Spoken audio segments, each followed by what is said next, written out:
आज की वीडियो बड़ी हैरानकुन होगी आपके लिए कि आजकल आप जिस तरह की बेहुदा फ़िल्में भी देखते हैं, बड़ी बोल्ड फ़िल्में देखते हैं और उनके मौज़ूआत भी हों या फिर मनाज़र ऐसे हों, गाने ऐसे हों, बड़ी बोल्ड फ़िल्में होते हैं और कहा जाता है इसके बगैर कोई फ़िल्म कामयाब नहीं हो सकती।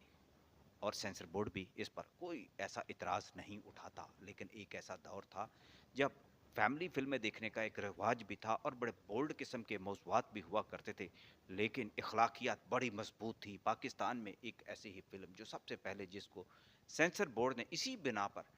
सेंसर कर दिया था, इस फ़िल्म पर बहुत ज़्यादा सरमाया खर्च किया गया था और एक कोऑपरेटिव सोसाइटी की मदद से कर्ज़ा लेकर इस फ़िल्म को बनाया गया था। 1954 में फ़िल्म रूही थी ये, जो डब्ल्यू.ज़ेड. अहमद ने बनाई थी और इंडिया में बड़ी कामयाब और सुपरहिट फ़िल्में बनाने के बाद जब वो पाकिस्तान में आए, तो चूँकि उनके हाई क्लास के साथ भी बड़े ताल्लुकात थे और उनसे कहा गया कि ऐसे मौज़ू पर फ़िल्में बनाएँ कि पाकिस्तान की सोसाइटी के अंदर तब्दीलियों की जो एक नई लहर है, वो पैदा हो जाए। रूही के अंदर उन्होंने एक ऐसा ही मौज़ू चुना था, जिसकी वजह से फिर इस फ़िल्म को बैन कर दिया गया, सेंसर कर दिया गया और कहा गया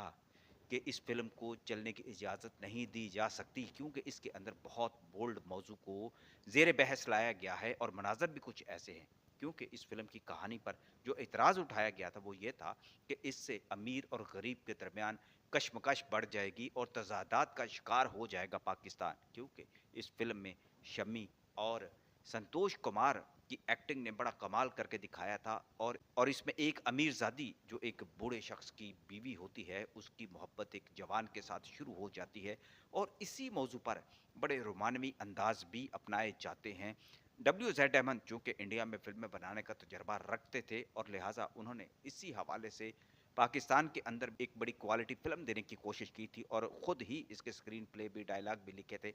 लेकिन सेंसर बोर्ड ने इस पर